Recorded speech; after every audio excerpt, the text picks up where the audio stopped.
why do bad things happen to good people? And so it was really neat to be able to say, well, I look at it as, well, why not me? Why not us? This is not just part of living in a sinful world, but what if it really is God's purpose to do something beautiful, that we would look, if we could see things as he saw them, we would say, oh yeah, let's do that. Let's go through all of that. That's a great idea. Hi, I'm Nick, and real quick, I want to share an announcement with you that I'm super excited for. In January 2024, I will be launching a marriage course called Life Giving Marriage. It's for couples who feel stuck or stagnant in their relationship and want a map to show them how to get from where they are to a happy marriage. Listen to what one couple said about going through life-giving marriage. A and K said, life-giving marriage gave us tools and frameworks that immediately got us unstuck from the same patterns of conflict. The content is stellar. 2024 can be your happiest year of marriage yet, but you do need to overcome the ways sin and Satan affect your marriage. The good news is that Jesus has done the heavy lifting, and you already have everything you need, whether you know it or not. Life-giving marriage shows you the skills and frameworks that will help you live out what Jesus has already given to you. LGM is an 8-week course where you will learn things like my, oh, that makes sense relationship model, named after the reaction that I usually get from couples who previously felt stuck and confused in marriage conflict. Also, my gospel marriage framework, which helps couples learn how to think and act in their marriage the way Jesus thinks and acts towards us in the gospel, as well as the communication and emotion regulation skills that help disrupt entrenched patterns of unhelpful conflict. As part of the launch of Life-Giving Marriage, I'm offering a special Trailblazer discount of 50%. I believe in the effect that life-giving marriage can have on your marriage. And I also believe that right now is a unique opportunity to help your marriage for less money. One thing that will always be true about your marriage is that if nothing changes, nothing will change. Get your map toward a happy, faith-filled marriage by signing up for Life-Giving Marriage. You can sign up using the link in the description. I'm really excited to see you on the path of life. And now let's get to the episode. Hello and welcome to this episode of the Christian Marriage Podcast. I'm Nick from Path of Life Coaching. We help couples go from a marriage that is full of tension and distance to ones that are full of love and peace. And I'm excited to share stories of God's redemption and of God's strengthening couples through hard things with you. And that is what we're going to talk about today. I am here with my lovely friends, Brian and Diana. And we are going to be, we were just talking about the kind of, it's hard to even find a climax to the story that we're going to tell, because you got thrown in so quickly. So we're going to talk today about the first year of marriage and potentially the first few months of marriage, if I remember right. And you realized in the first few months of marriage that, Brian, you got diagnosed with cancer.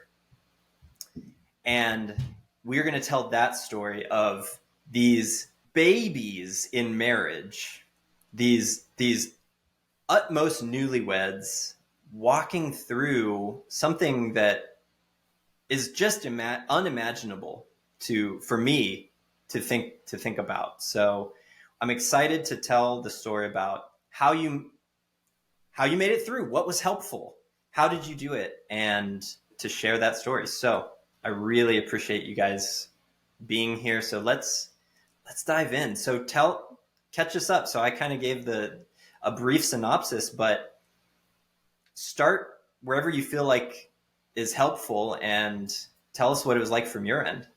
Yeah, thank you, Nick, and thanks for Yeah, giving us thank you. opportunity to recount God's mercies. We do appreciate it so much. It's been wonderful to think back on these things over the last few weeks. And so yeah, we got married in July, and about a week after we got married, we I moved in to Brian's apartment in North Carolina, and he started having a pain in his shoulder. And we thought, oh, you know, we were just on our honeymoon and we pulled something here, and it's a little embarrassing. Yeah. But it didn't go away. And then he developed a cough. And it was just this really, really strange cough. It didn't sound exactly human. It sounded really strange. And then that was over the course of 1 month. And then in September, that cough just started not letting up. And he and a couple buddies went to our nation's capital for, was it 3 days? It was for a weekend. A weekend. Yeah, it was kind of a spring break trip. Yeah. Weekend.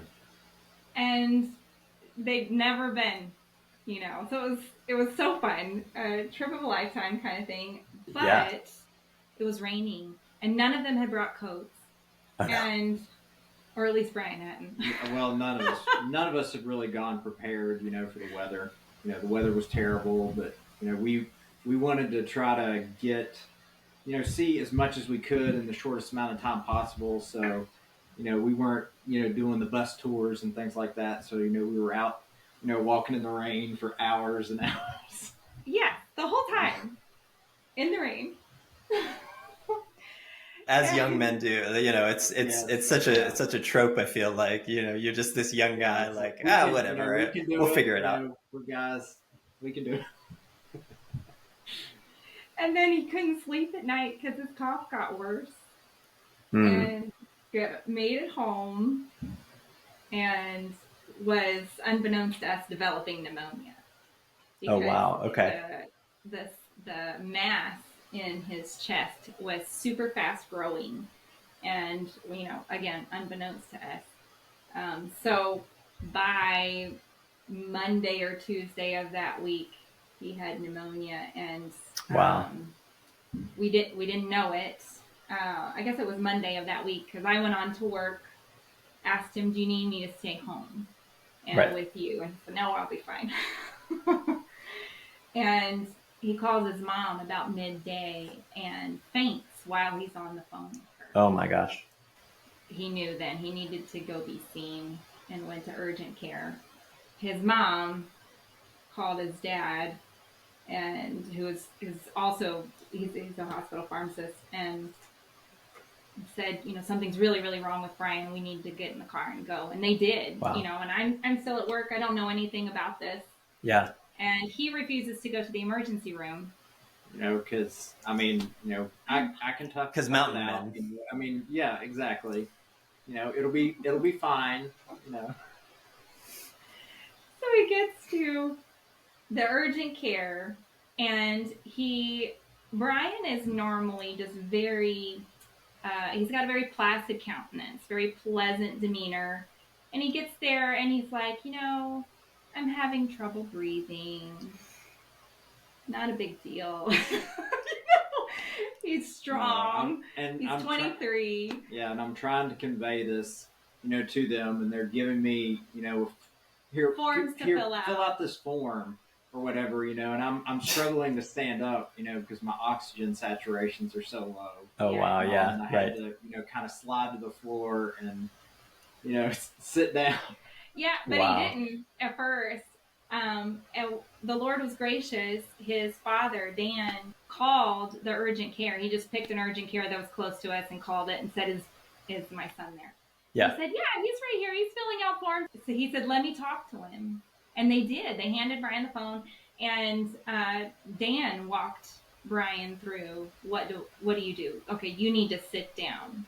You need to set the forms aside and now hand the phone back to the receptionist, and I will tell them what to do. And they were Wow. so thankful because Right. they couldn't tell from his demeanor, that he was really in distress. Yes. So they ended up calling the ambulance there. Yeah. The Lord guided Dan to that phone number. I mean, it was the first one he tried.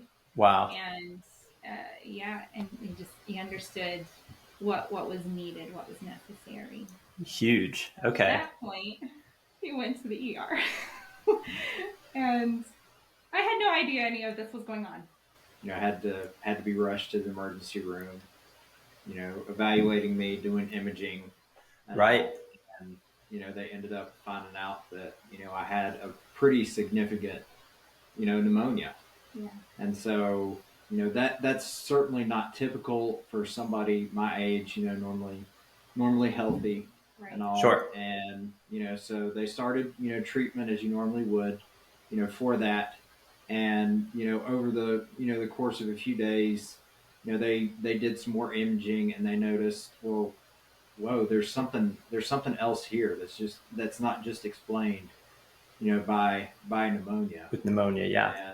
And they were really concerned about that, because we were originally just thinking, well, we're gonna treat this pneumonia. It's kind of weird, kind of unusual, but we'll be able to treat this and get back to kind of life is normal. Right. Yes. Right. But that really, I guess, kind of was one of the first things that I guess kind of rocked us. Like, oh, what do you mean that there's something there that that's not supposed to be? Okay. And I think it was really at that point in time where it's like we really think that you need to have this. You really do need to have this checked out. Yes. And my dad was able to have a conversation with the doctor that basically said, hey, what do you think that is going on here, and what would you do? And he was given the advice that we were down in I was in graduate school at North Carolina at the time. Mm-hmm. And he said, if it were my son, I would go ahead and take him to UNC, like, I mean, as soon as possible. Yeah. Yeah. I'm gonna insert something there. This man, by the Lord's mercy, was a believer, and an Indian man, and his daughter has a lot of health issues. Mm. And over the course of the time that we were there, he just opened up and shared their struggles and their hospitalizations. Wow. And how that had unfolded. And so when these scans came back, we were, all in shock. Wow. Yeah, Dan and Miriam asked, they felt like they could ask, if it was your daughter or if it was your son, what would you do? And he said, I would take the images. We had a CD of the images. I would take that CD to UNC's emergency room in the morning, first thing in the morning when shift changes. That's what we ended up doing. We left at 4 in the morning because Brian could hardly breathe. He couldn't sleep that night that we were home and discharged. So we were there by 5:30. They had shift change at 6. And the Lord was so gracious. We had prayed all the way there, Lord, would you give us someone in triage who understands what we're doing, someone that we could find favor with. Lord, would you let us find favor in their sight? Wow. And that nurse, he was one of the team of the top thoracic surgeon at UNC and arguably on the East Coast. This thoracic surgeon was just amazing, and one of his team was there. And Yes. we just started the conversation of, this is what we are going through, and here's the CD. And he's like, I know exactly what you're talking about. Come with me. And we Wow. literally were in there, 10 minutes? Yeah. It's like, come with me. Unreal. Yeah, that's awesome. Yeah. So then we started the process. Due to the location of, this imaging on my chest and all, the location was actually, it was large enough that it was, displacing my trachea. So my, basically That was that cough. that was what was causing my I gotcha. cough. Trachea just And, moved. also it was large enough that it was kind of encroaching on my heart as well. It was 14 centimeters. Yeah. And, Wow. and so, due to that, and they really needed a talented thoracic surgeon to try to get an adequate sample due to the location, and that's where, just like Diana was talking about, I mean, the Lord provided for that thoracic surgeon to be able to come in, to bring his own team in. He brought his entire surgical team, and then he brought his pathology team. Like on the weekend. Same day. Yes, and they all came in on their days off. It was like the Lord had opened up and just said, okay, you're free. Here, take care of my son. Wow. I mean, it just still takes my breath away. Yeah, and so they were able, thankfully, to get a good sample and all. But, one of the things that they also noticed was I had a lot of fluid collection around my heart too. So they also had to do another procedure where they had to put a drain in my heart to take that fluid off. And yes, he makes it sound so bland. He was about to have a heart attack. He had so much fluid in that pericardial sac that holds your heart. Yeah, okay. He was literally about to die. And yeah, so he makes it sound like it wasn't that big of a deal. No wonder they couldn't. They were just giving you forms at the emergency care. Okay, so even on you potentially avoided even a fatal cardiac event. Oh yes. Right. By days, maybe. Yeah, or yes. I mean, just there were so many times we almost lost him. So that was the second time, because the first time, his pneumonia, he made it sound a little, like, oh, it was a big pneumonia. No. I could hear him before I found him in the ER. I'm wandering around trying to find my husband, and I could hear him. I mean, it was oh my gosh. significant. And they're, who is that? They are in pain. Or something is wrong. And it was Brian. Dang. So the Lord is just every time he has done it, and he did it all. I mean, he just took us to just the right place, just the right people, and got us there in time. And then he got this drain in his pericardial sac and just had, CC after CC after CC, just taken off. Wow. Yeah, and I mean, just to kind of put it in perspective, I mean, we were coming off of, that summer. I mean, things had been, we were excited about getting married. I seemed to, to be very healthy, young and healthy. I thought, I had some of these, symptoms like Diana was talking about. Like, I was having some shoulder pain. I was having this kind of nagging cough, at night. And I also noticed that my heart rate's, kind of higher than what it normally is.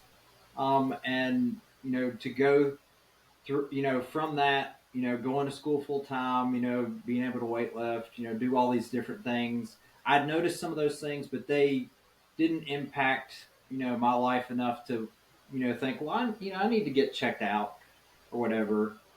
All that to, fast forward to the point in the story where it's like I'm in the cardiac, care unit in the hospital, not able to even get up, because of this drain in my heart. And this was over the course of sounds like 3 months or Right. maybe a little more. Right. Right. Yes. Exactly. Yeah. Yeah, we were in Crazy. the hospital getting his first chemo on our 3-month wedding anniversary. Yeah. Wow. In the hospital getting chemo for your 3 months anniversary. Yeah. Dang. Yeah, and that was this same visit. Once we got to UNC, we did not leave UNC for days. But yeah, it was in the cardiac care unit that they also told us, we're going to have this event if we don't do something. But it looks like this could be a cancer where the treatment would cause you to not be able to have children. Hmm. So, what do you want to Wow. do? Do you want to try to go to our sperm bank here and, you know, try to eat all of that? And Right. so we looked at each other and we're like, I guess so. Right. What? Things that we never thought, even questions we never thought we'd, be having to even, answer. Yeah. Just, just, just like, I mean, Lord, we're 3 months into marriage. Like what, what's going on? What's Yeah. going on? Going from, this is supposed, normally would be, really, really happy, kind of the honeymoon, Yeah, type sure. type period to, And it had been. I'm worried that, am I going to leave, Diana a widow? Yeah. Yeah. Yeah. Unreal. Yeah. 3 months into, 3 months into marriage. Yeah. So, Yeah. What's the biggest thing that you're feeling in that period? Yes. Like what was the hardest Yes. part? It was a lot for me. It was a lot of confusion,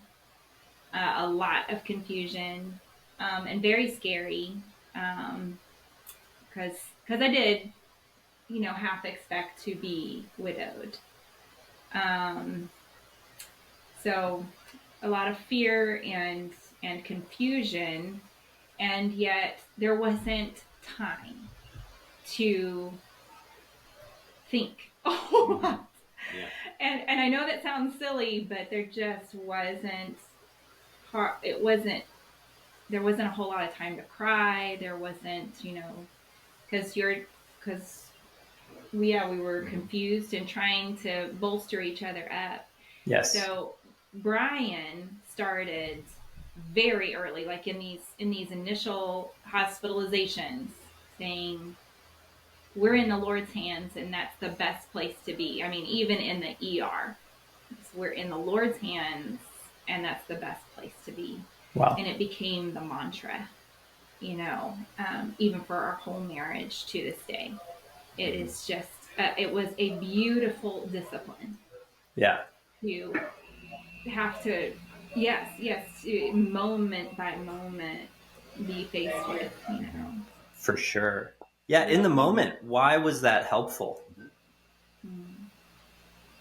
Well, I mean, in the moment, it was incredibly helpful to me, to just like I said, go from being seemingly completely healthy to, unable to even get up out of bed, to remember, the fact that, there's someone that's greater, that's in control. This isn't happened by accident.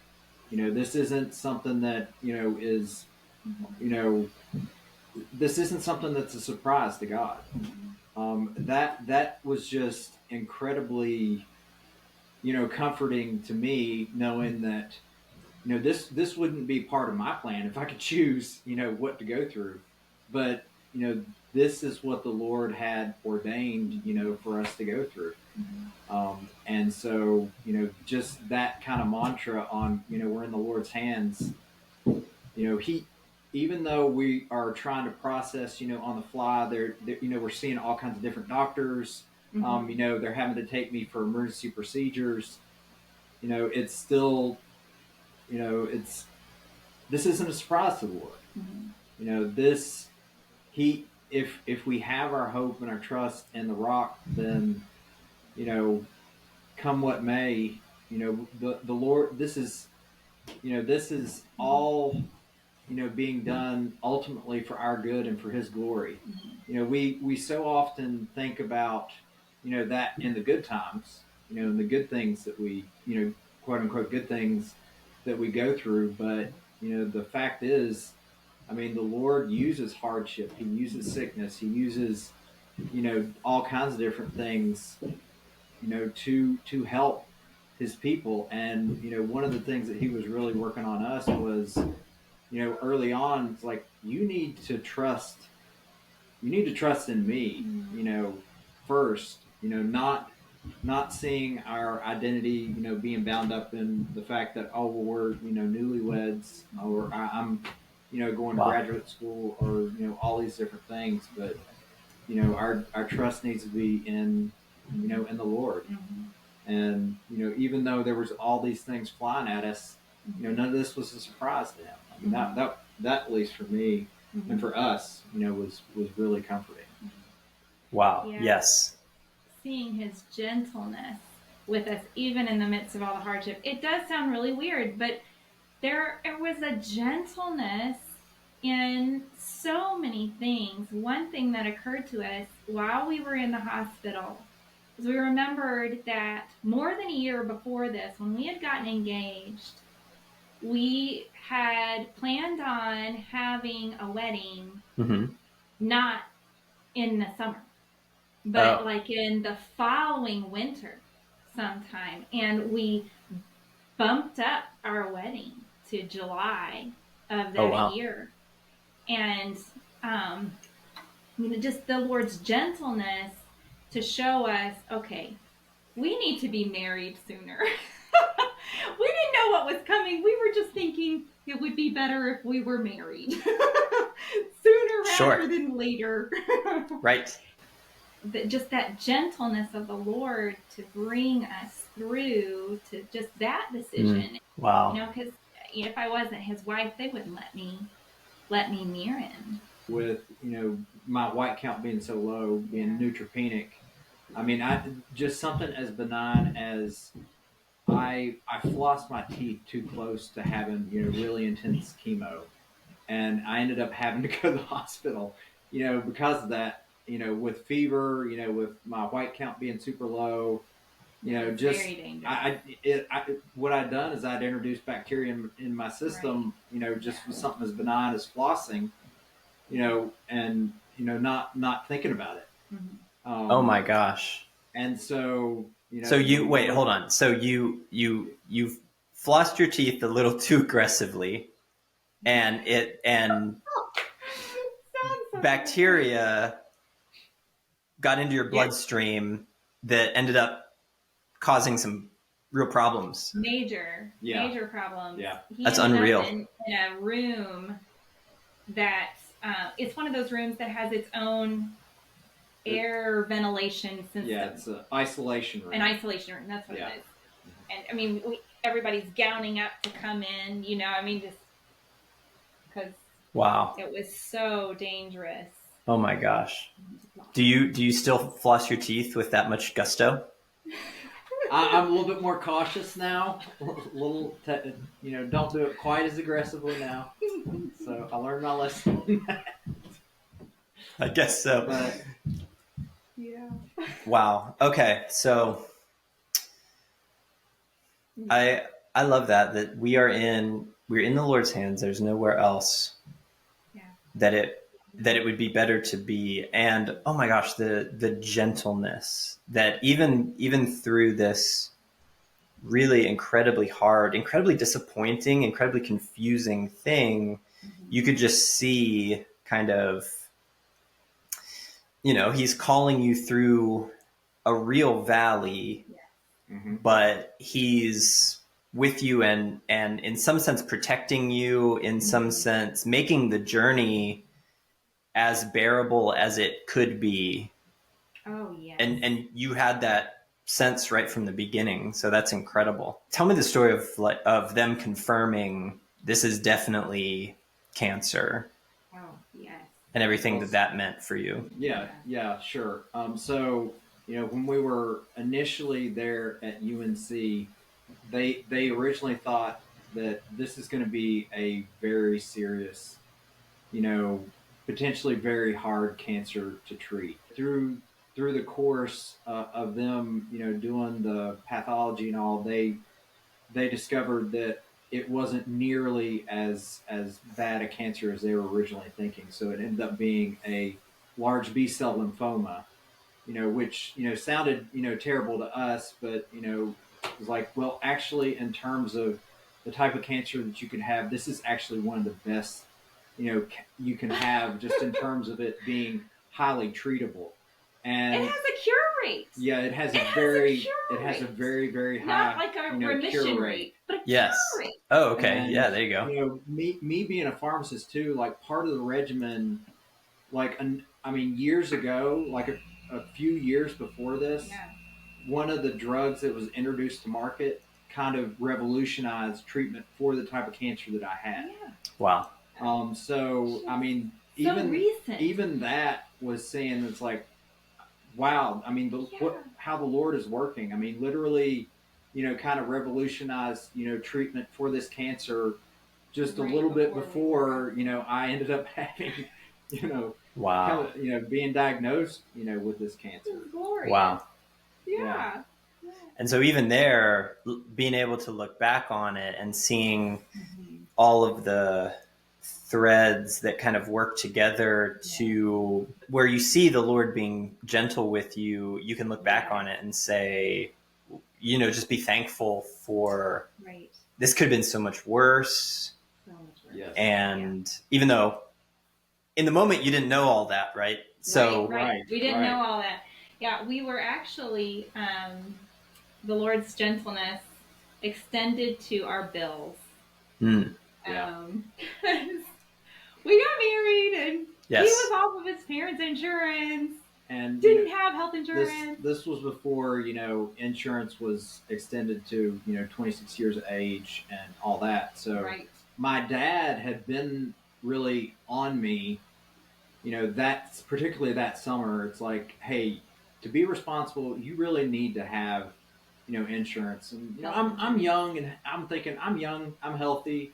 Why do I need to worry about this? It'd just be an extra expense. Why do I need to worry about it? But my dad had really been on me, and finally it kind of wore me down. It's like, okay, all right, I'll apply for it. I ended up applying for that, but I hadn't heard back from it. And then so fast forward to we're in the hospital, initial admission, and you asked about some of our concerns earlier. Well, one of my concern was I need to be a provider for our family, and like we're gonna have all kinds of medical bills right now, and I like what am I gonna do about insurance and all? What am I gonna do to pay for all this? What the Lord did is my initial admission to the hospital, I got an acceptance letter that was retroactive for health insurance. Retroactive before any of this started, and one of the things that they had done was they said specifically, because I was so healthy, I was also I was also allowed to purchase it at a reduced rate. Oh my gosh. So, it was literally less than $90 a month. Yeah, just seeing his timing, because having to go through all that, and then also worrying about like, well, what am I going to do for finances? Am I going to have to drop out of school? Am I going to have to? I don't want to be a burden on her. And then the Lord's showing, hey, I'm taking care of you, and also being able to just look back and see he was using my dad to encourage me to apply, and then just seeing his provision. Even, I mean, we could, that was something I think that was encouraging to us, just in terms of we were able to see that, felt like we could see that right away, even with everything that was going on. That was one of the initial encouragements that he said, yes, for us. It's like Wow. we thought we were going to have this extra burden, and he was showing that, oh no, you know, you're still in my hands. Mm-hmm. Wow. I, you know, Yeah. Unbelievable. Yeah. Unbelievable. And our church family, we had basically 3 church families since we had first, just gotten, really 4 church families. Because we had the one in North Carolina who had loved on Brian already.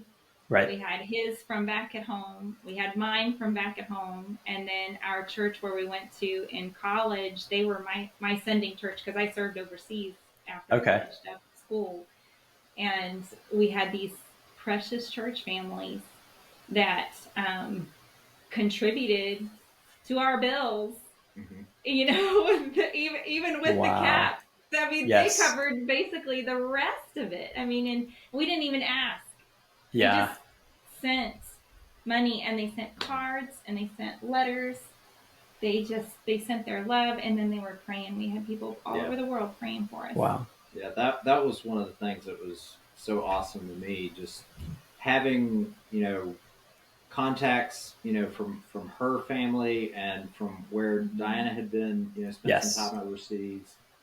So it was really neat to just literally having prayers going up on our behalf, literally from all over the globe. Yeah. Was even when we were going through that was just really encouraging for us. Unbelievable. That, we are literally all going to the Father's throne to lift up this need. We were there Wow. together. Yeah. Mm-hmm. Right. Right. And so that in itself was an encouragement in the moment. Like you knew that the people of God were bringing you into the throne room of God in their prayers, and you just felt so provided for all along the way. Wow. So you never felt alone, I suppose, or I don't know about never, but yeah, there was a what? lonesomeness, but never feeling alone.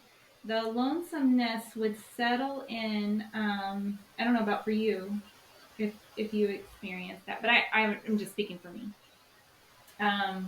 I really thought I got this idea in my head that I needed to find another wife that had a similar experience, even, just that her husband had gone through cancer and just I could ask all my questions. Yes. Like, when do you cry? Yes. You do it alone because you don't want to bother anybody, or all the questions. Yes. And the Lord, I asked him so many times to provide a lady that I could talk to on that level. And he didn't. He didn't. And, oh, wow. I thought he was being unfair or not nice or something. Yes. I had a good idea. Didn't I? Yeah. Yes. But again, there was this beautiful discipline of going to my husband first and us praying together. Like that, those 8 months, we spent a lot of time in prayer together, a lot of our evenings, a lot of the time before bed, especially because we had some alone time then. We were going to the Lord together, and he was very gracious to listen to me complain. I'm not saying that I wasn't there and not complaining, because I was. And sure. Absolutely. Well, who can blame you? I mean, you, right. Like, this is really scary. Yes. Well, so you mentioned it ended up being an 8-month process. Mm-hmm. What was the hardest part? I guess one of the things that was hard on me was, just coming to grips with, I had, I had a plan, in terms of like getting through school and all that, and all that just it's like it's totally felt like it's totally blown up. Mm-hmm.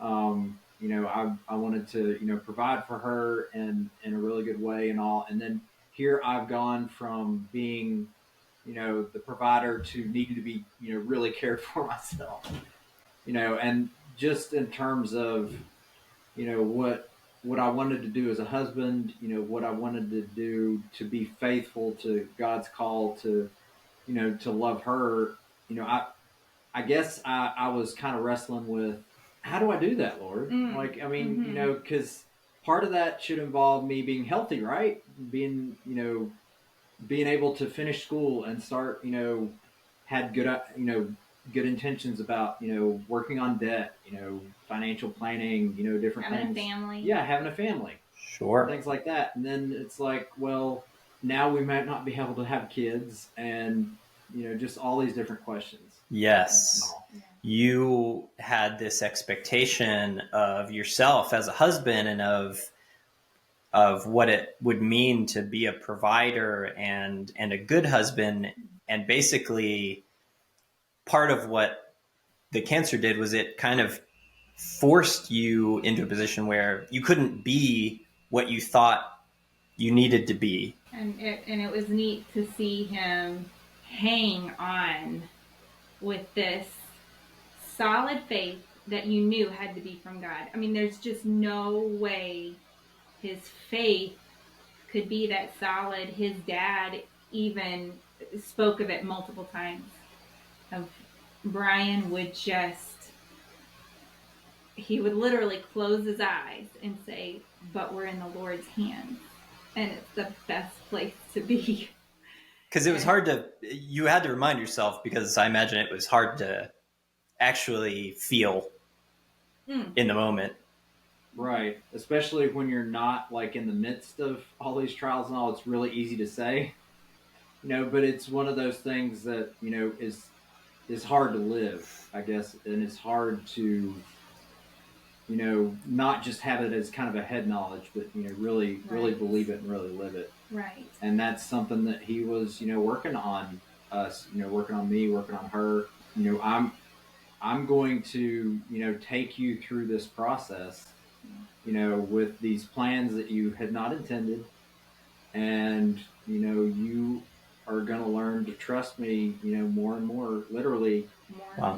Each day. Each day. Because, the meaning of, his mercies are new every morning and all took on a whole new meaning, for us, and just thinking, those marriage vows that we took, in sickness and in health, it's like, we did, when you're a lot of times, when you're going through it, you're not really thinking, oh, well, that's like years down the road before we need to think about that. And then it's like, oh no, you're going to think about it now.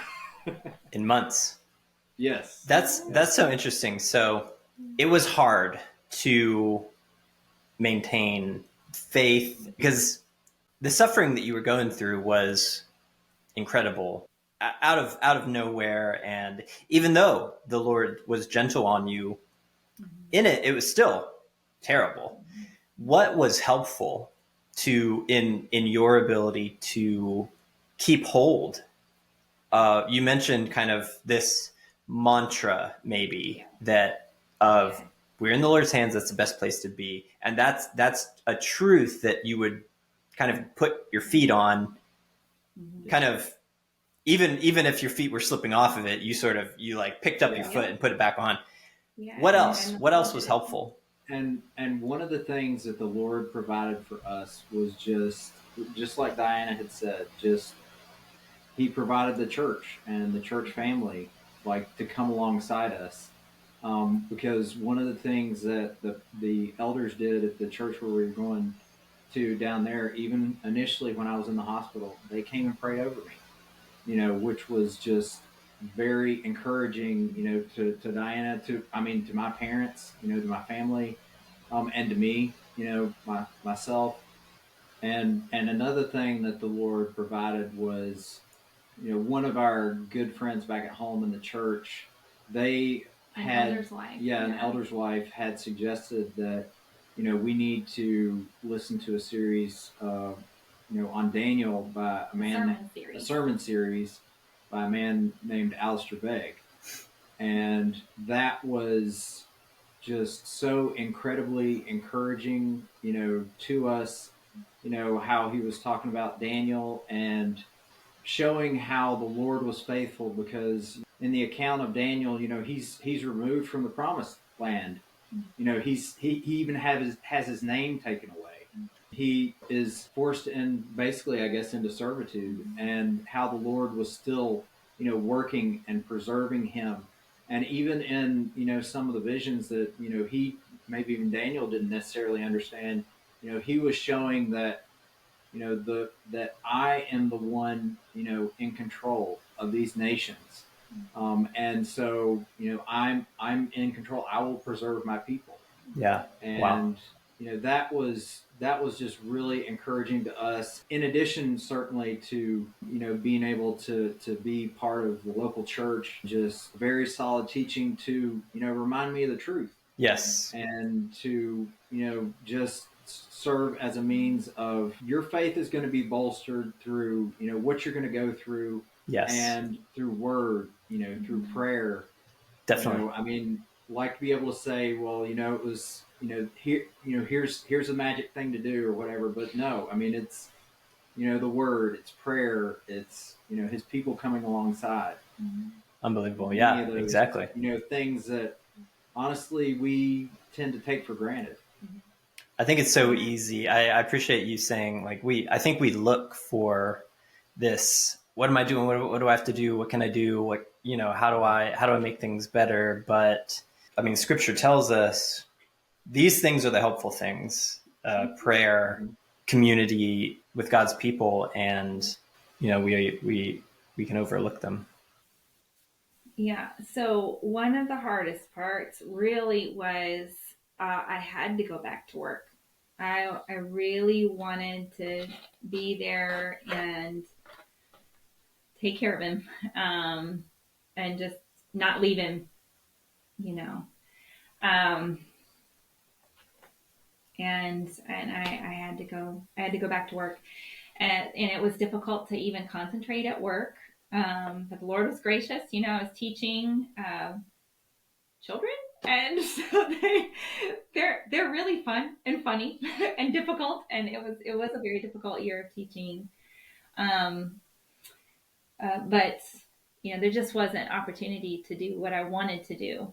Uh, and then here again, the Lord was so gentle. He sent my mother-in-law to live with us for those 8 months, and she just took care of Brian. She did cooking, she did shopping, she did laundry. I mean, so she gave me such a break. I mean, I was really spoiled. I felt like, because I really could, and this was her desire. We talked about it a lot, just because the Lord really knit us together there during that time in such a beautiful, beautiful way. And she loves the Lord dearly, and is a prayer warrior. Um, but we talked about it. Her desire was that we could just be together in the evening. And so she would have so much already done so that Brian and I could just sit together, and he would lay on the couch, and I would read books aloud to him. And it's one of my favorite memories of that time. We went through all of the Lord of the Rings, all of Chronicles of Narnia, all of these really neat, conversational pieces, that were bolstering for sure. Just really encouraging and so interesting looking back on it, because my coworkers, and I had a lot. It was a big school. Um,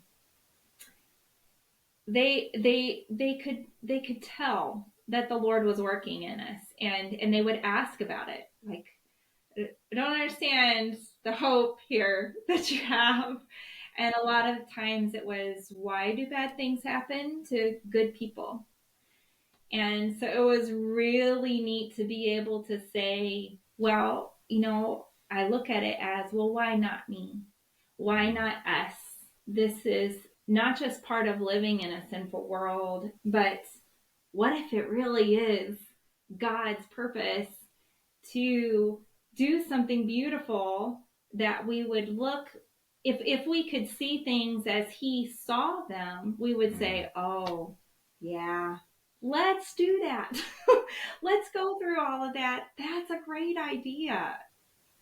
One of the things that a conversation that I had when I was going through one of my rounds of chemo is, I was there with some other people, in an infusion center there, and one of the older couples that was there going through some of this, one of their comments to us, which we didn't, which we hadn't really been thinking about that part of it yet, but one of the things that they said is, you're learning things now that we wish we learned, when like 50 we were your years ago. age, Yeah.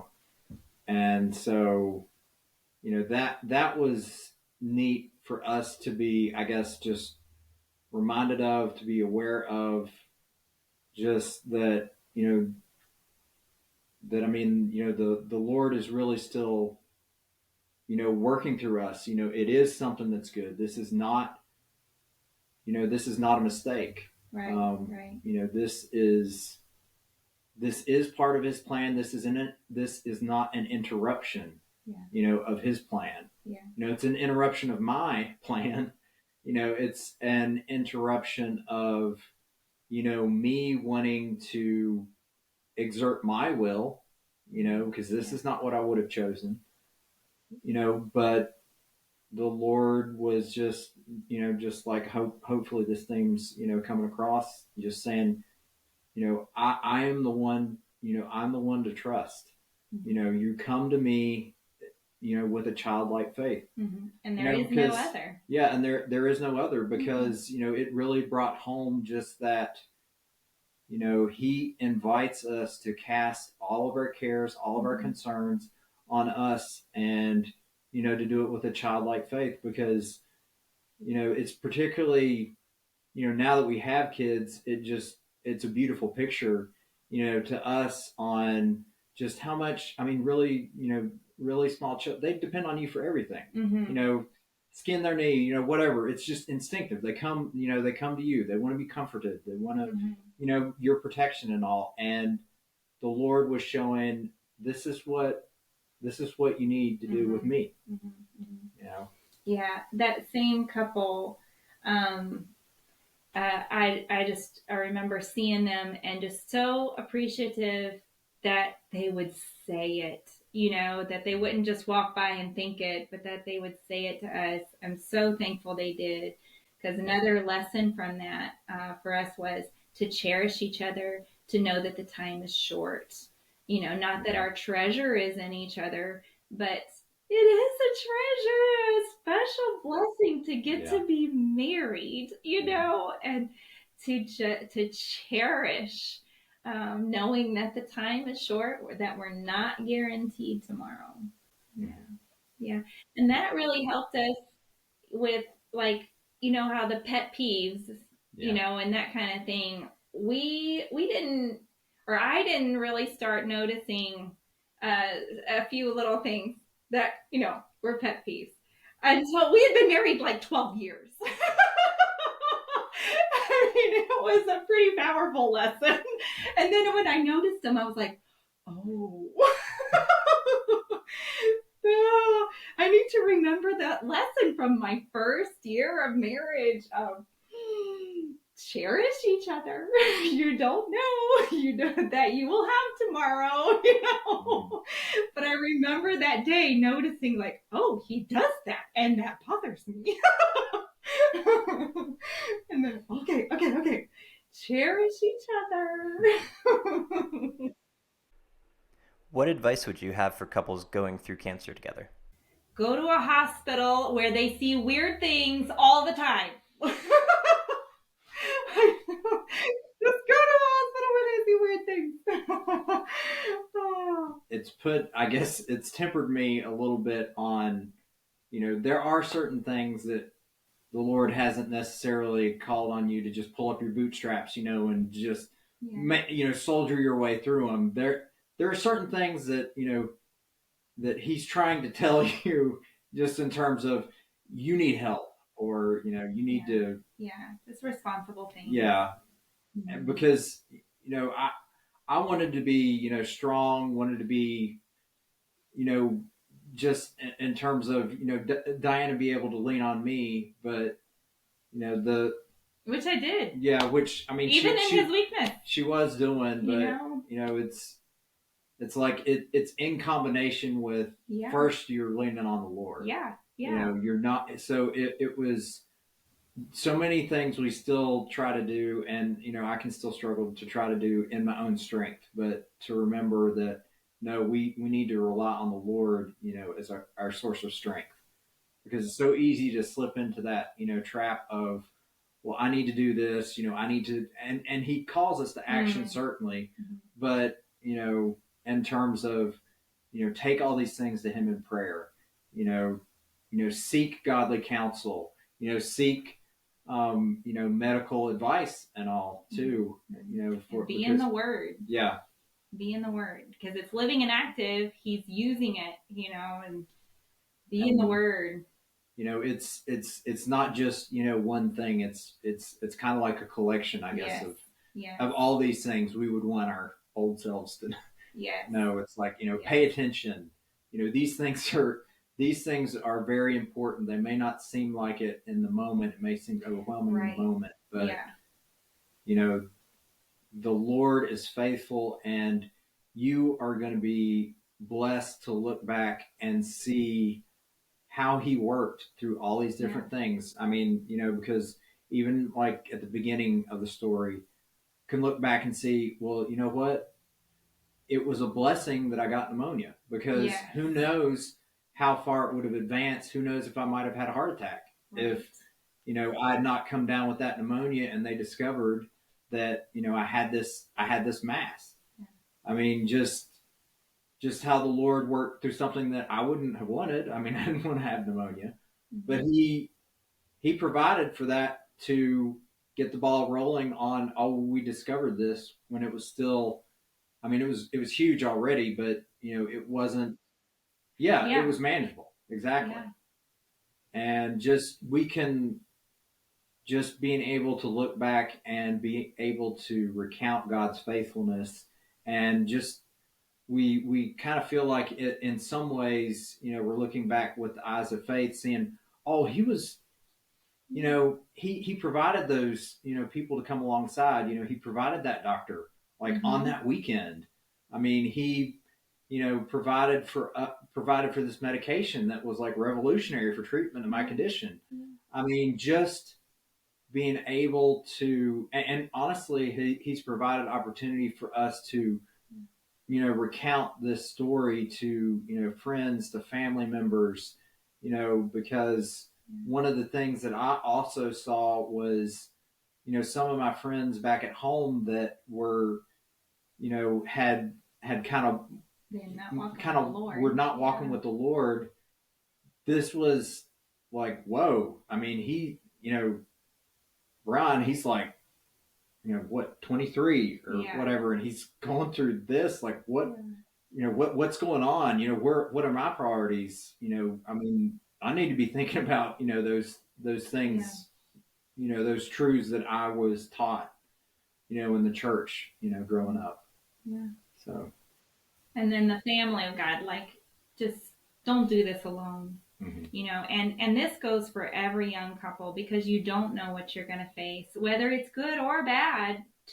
To be part of a Bible believing church, they're a family, and the fact that we are brothers and sisters before the Lord, that he adopts us into his family to be members of a Bible believing church.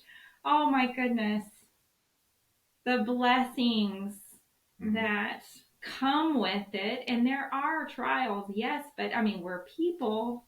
We don't get to pick who's in God's family. Thank the Lord he picks, because we wouldn't be picked. Thanks for listening to this episode of the Christian Marriage Podcast. I really hope you found it helpful. Really sorry about the technical difficulties. I'm working on that. Thanks for your patience. Hey, I have 2 more things for you. Have you ever gone through cancer as a couple? What was helpful to you in getting through that? Or Are you going through cancer right now? What's the hardest part for you? If you're watching this on YouTube, leave me a comment and let me know. And let's take a chance to be encouraging to each other. Or if you're listening on Spotify, leave me a review. And in the review, let me know what the hardest parts of that was for you or is for you. The other thing is that if you found this helpful, I think you will find my training, The Quickest Fix for Marriage Conflict, helpful as well.